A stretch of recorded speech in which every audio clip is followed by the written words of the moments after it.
दधानाकरपद्माभ्याम् अक्षमालकमण्डलो देवी प्रसीदतु मयि ब्रह्मचारिण्यनुत्तमा। जिन्होंने अपने एक हाथ में जपमाला, दूसरे हाथ में कमंडल धारण किया है, ऐसी सर्वश्रेष्ठ ज्योतिर्मयी ब्रह्मचारिणी दुर्गा देवी हम पर सदा प्रसन्न रहें। हरे कृष्णा।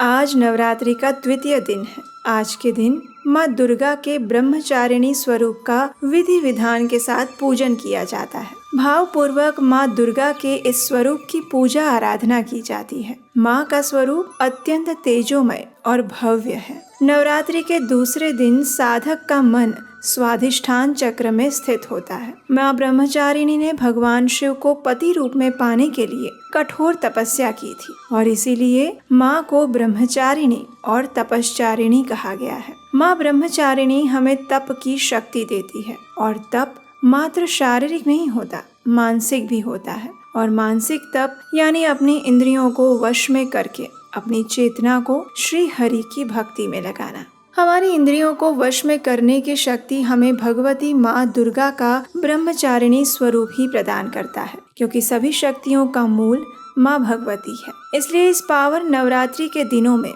माँ दुर्गा की उपासना करके हम शारीरिक और मानसिक शक्तियाँ प्राप्त कर सकते हैं और माँ ब्रह्मचारिणी से हमें तप करने की शक्ति प्राप्त हो सकती है। तो चलिए आज नवरात्रि के दूसरे दिन सबसे पहले माँ ब्रह्मचारिणी की कथा का श्रवण करते हैं और उसके बाद उनकी विशेष पूजा आराधना कैसे की जाती है ये जानते हैं। जब माता सती ने पुनः जन्म लेकर पर्वतराज हिमालय के घर में पार्वती के रूप में जन्म लिया था, तो नारद जी के उपदेश से उन्होंने कठोर तप किया, जिसके फल स्वरूप वे भगवान शिव को पति रूप में प्राप्त कर सकी। इस कठोर तप के कारण उनका नाम ब्रह्मचारिणी या तपश्चारिणी पड़ा। महादेव को प्राप्त करने के लिए माता पार्वती गंगोत्री के पास गंगा अवतरण स्थान पर भृंगी तीर्थ में तपस्या करने चली गई। वहाँ भगवान शिव की आराधना करते हुए उन्होंने 10,000 वर्षों तक केवल फल कंदमूल खाए और 100 वर्षों तक शाक खाकर जीवित रही। इस प्रकार कठोर उपवास रखकर और वर्षा तथा धूप को सहते हुए तपस्या करती रही। उसके बाद उन्होंने 3,000 वर्षों तक गिरे हुए सूखे बिल्व पत्र खाए और भगवान शंकर की आराधना करती रही। उसके बाद तो उन्होंने वे सूखे बिल्व पत्र खाना भी छोड़ दिया। इस प्रकार निर्जल और निराहार रहकर वे कई हजार वर्षों तक तपस्या करती रही। पत्तों को भी खाना छोड़ देने के कारण उन्हें अपर्णा भी कहा जाता है। इस प्रकार कठोर तप करके माता पार्वती ने आखिरकार भगवान महादेव को प्रसन्न कर लिया। तपस्या के कारण शुद्ध होने पर माँ पार्वती के साथ महादेव का विवाह हुआ और उन्हें अपनी पत्नी रूप में भगवान शिव ने स्वीकार किया। इस प्रकार कठोर तप करने के कारण माता पार्वती का नाम ब्रह्मचारिणी पड़ा, जिसका प्रमाण हमें शिव पुराण से मिलता है। तो इस प्रकार माँ दुर्गा का दूसरा स्वरूप ब्रह्मचारिणी का है और नवरात्रि के द्वितीय दिन माँ ब्रह्मचारिणी की पूजा आराधना की जाती है। ब्रह्मचारिणी का अर्थ तप की चारिणी यानी कि तप का आचरण करने वाली देवी माँ है। माँ पार्वती का ये स्वरूप पूर्ण ज्योतिमय और अत्यंत भव्य है। उन्होंने दाएं हाथ में जप की माला और बाएं हाथ में कमंडलू धारण किया है। माँ ब्रह्मचारिणी दुष्टों को सन्मार्ग दिखाने वाली है। माँ ब्रह्मचारिणी का पूजन करने से आलस्य, अहंकार, लोभ, असत्य, स्वार्थ और ईर्ष्या जैसी दुष्प्रवृत्तियाँ दूर हो जाती है। उनका स्मरण मात्र करने से एकाग्रता और स्थिरता आती है। साथ ही विवेक, बुद्धि और धैर्य में भी वृद्धि होती है। माता की भक्ति करने से व्यक्ति में तप की शक्ति, त्याग, सदाचार, संयम और वैराग्य जैसे सद्गुणों में वृद्धि होती है।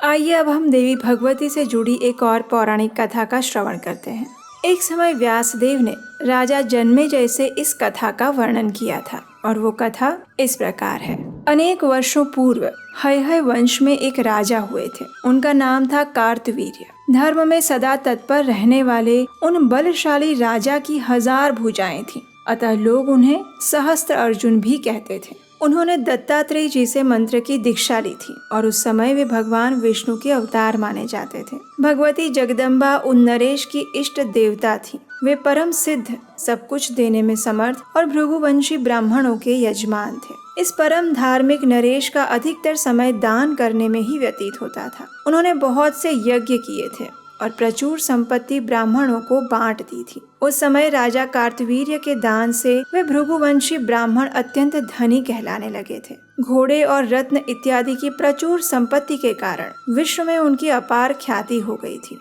जब राजा सहस्त्र अर्जुन का स्वर्गवास हो गया तो उसके बाद हय वंशी क्षत्रिय बिल्कुल निर्धन हो गए।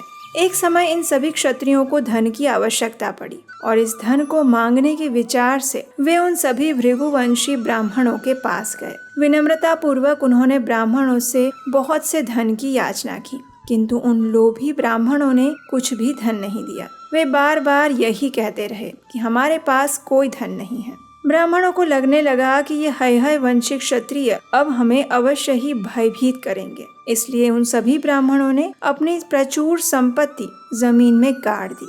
कई ब्राह्मणों ने अपनी संपत्ति को दूसरे ब्राह्मणों के घर में छिपा लिया। इस प्रकार लोभ के वशीभूत होकर उन ब्राह्मणों का विचार नष्ट हो चुका था। अपने यजमानों को इस प्रकार दुखी देखकर भी वे धन देने के लिए तैयार नहीं हुए।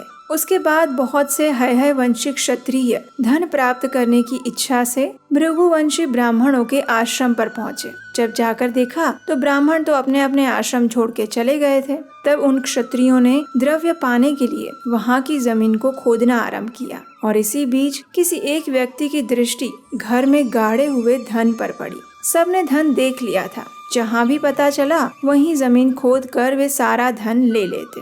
धन की लालच में आकर उन क्षत्रियों ने आस पड़ोस के ब्राह्मणों के सारे घर खोद डाले और वहाँ भी उन्हें अन्य संपत्ति प्राप्त हो गई। अब ये देखकर सभी ब्राह्मण रोने और गिड़गिड़ाने लगे। आखिर अंत में उन्होंने क्षत्रियों की अधीनता स्वीकार कर ली। अब उन सभी ब्राह्मणों के घर से अधिकतर धन निकल चुका था। हालांकि वे सभी ब्राह्मण क्षत्रियों की शरण में चले गए थे, लेकिन फिर भी क्रोध के वशीभूत होकर उन क्षत्रियों ने उन पर बाण की वर्षा करना चालू रखा। उस समय कुछ भृगुवंशी ब्राह्मण भागकर पर्वतों की गुफाओं में चले गए, छिप गए।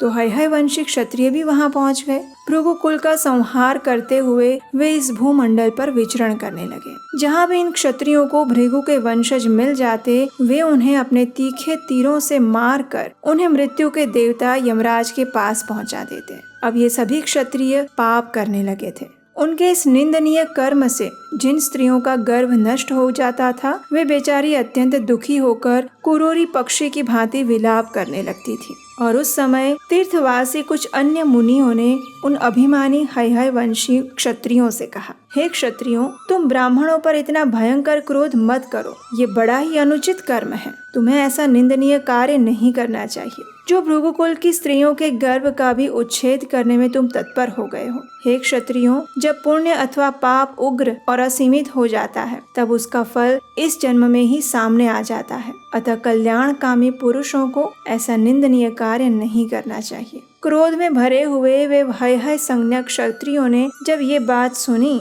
तो उन्होंने उन परम दयालु मुनियों से कहने लगे, आप सब लोग तो साधु पुरुष हैं, ये पाप कर्म क्यों किए जाते हैं? इसका रहस्य आप नहीं जानते। हमारे पूर्वज बड़े महात्मा पुरुष थे। कूटनीति के विशेषज्ञ इन ब्राह्मणों ने उन्हें धोखे में डालकर सारा धन उनसे छीन लिया था। ये सभी ब्राह्मण बगुले के समान हैं। हमने अपने कार्य के लिए जब प्रार्थना पूर्वक उनसे धन मांगा तो उन्होंने देने से इनकार कर दिया। हम तो उनके यजमान हैं। हम महान कष्ट भोग रहे थे और ये बात वे भी जानते थे। हमने उनसे थोड़ा सा ही धन मांगा था, लेकिन उनके मुख से बार बार यही निकलता रहा कि हमारे पास कुछ नहीं है, चले जाओ।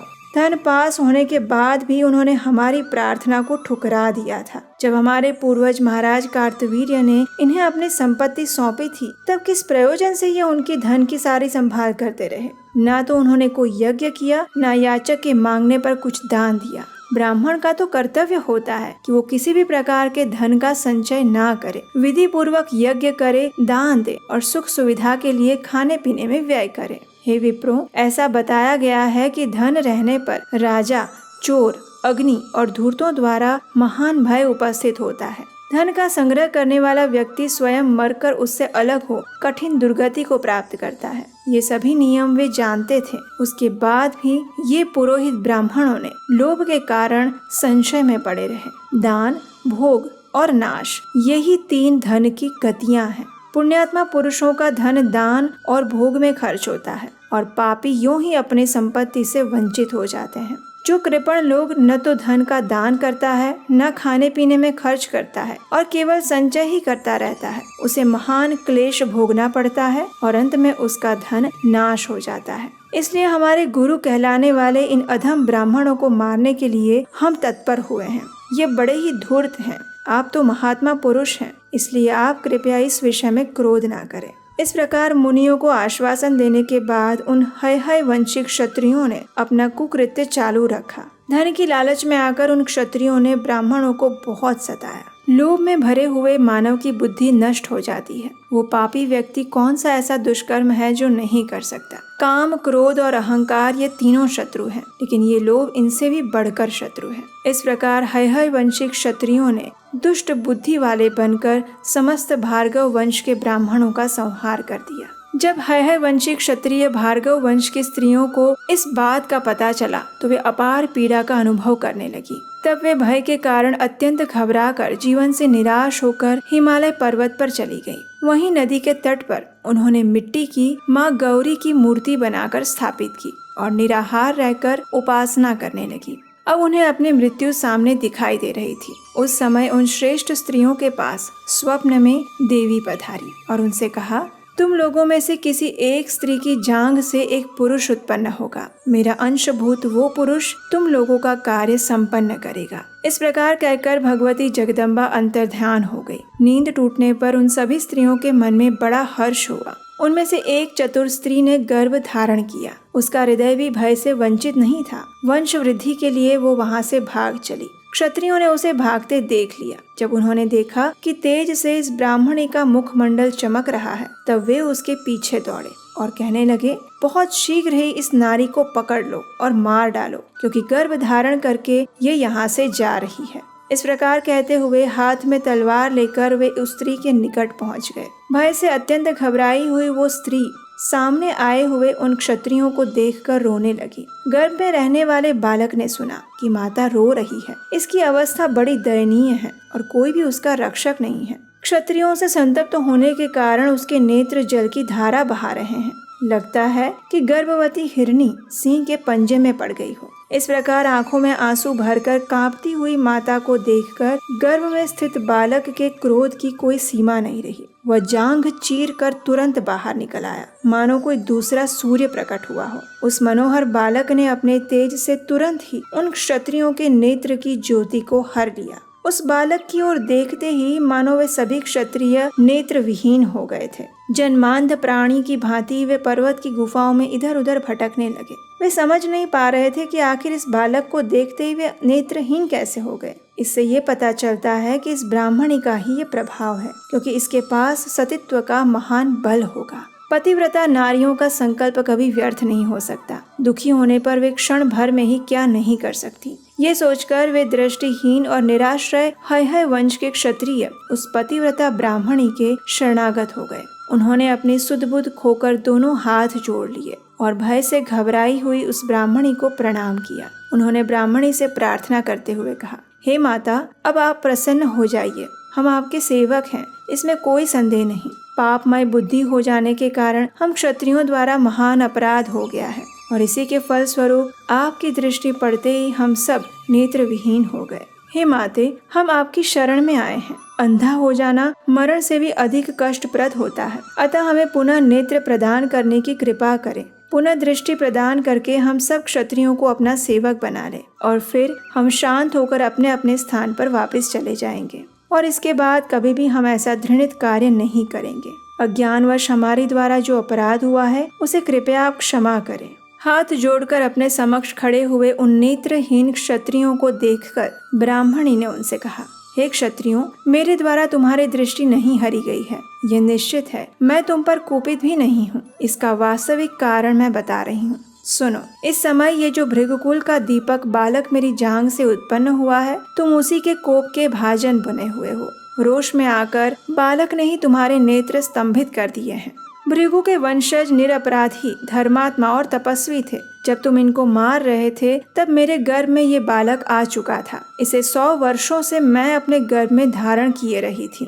इसने 6 अंगों सहित संपूर्ण वेदों का अध्ययन बड़ी सुगमता से किया है। भृगु वंश का उत्थान करने के लिए वो प्रकट हुआ है और वो गर्भ में ही सुशिक्षित हो चुका है। यही पितरों के वध से कुपित होकर तुम्हें मारने के लिए उत्सुक हुआ था। मेरा ये पुत्र भगवती जगदम्बा की कृपा से उत्पन्न हुआ है और उन्हीं के दिव्य तेज से तुम्हारी आंखें देखने में असमर्थ हो गई है। प्रार्थना करने पर यदि मेरा ये बालक प्रसन्न हो गया तो वो तुम्हें नेत्र ज्योति अवश्य वापस प्रदान कर देगा। अब उस समय वो बालक एक श्रेष्ठ मुनि के रूप में विराजमान था। ब्राह्मणी की बात सुनकर हय वंश के क्षत्रियों ने उसके चरणों में मस्तक झुका दिया और बड़ी नम्रता के साथ नेत्रों में ज्योति पाने के लिए वे प्रार्थना करने लगे। उनकी प्रार्थना से वो मुनि कुमार प्रसन्न हो गया और उनसे कहने लगा, हे राजाओं, ठीक है, आप मेरी कही हुई बात पर विश्वास करके अपने घर लौट जाइए। दैव ने जो कुछ भी निश्चित कर दिया है वह अवश्य होकर रहेगा। इस विषय में कोई शोक नहीं करना चाहिए। सभी ऋषि लोग पहले की ही भांति सुखपूर्वक समय व्यतीत करें।